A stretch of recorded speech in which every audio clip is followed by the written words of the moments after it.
When Emily was 29 years old, her life looked perfect from the outside. She had a good job as a graphic designer, a cozy apartment in Chicago, and a small but close circle of friends. But behind her smiles and daily Instagram stories, Emily carried a deep wound that had never truly healed: the mystery of her father's disappearance. Emily was only 7 when her father left one morning and never came back. There was no warning, no goodbye. Her mother tried to explain that he had gone away, but the truth was, no one knew where he went. Police searched, family hoped, but years passed. No calls, no letters, nothing. Eventually, people stopped talking about it. But Emily never stopped wondering. Fast forward to a cold January morning when a letter arrived at her doorstep.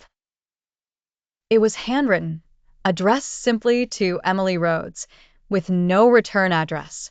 The handwriting was familiar, eerily so. Her hands trembled as she opened it. Inside was a short note. "My dearest Emily, I have watched you grow from afar, and not a day has passed without regret. If you wish to understand everything, meet me at the bench near Lakeview Park, Friday at 3 p.m. Dead. Emily was frozen. Was it real? A cruel joke? She stared at the paper for what felt like an hour. Finally, she made her decision.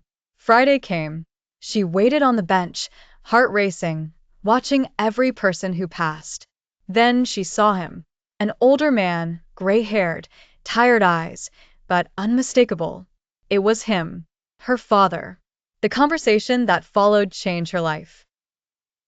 He explained that he'd fallen into debt with dangerous people in his youth, people who threatened his family. Leaving, he believed, was the only way to protect Emily and her mother.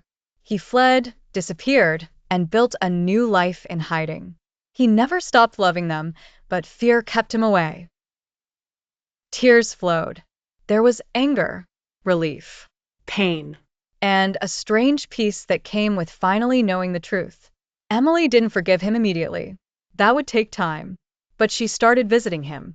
Slowly, they began to rebuild something. Not the same as before, but something new. Years later, Emily would say that getting that letter was like waking up from a dream she didn't know she was in. It didn't erase the past, but it helped her find a future that wasn't haunted by questions. And that's how one letter, after 22 years, changed everything.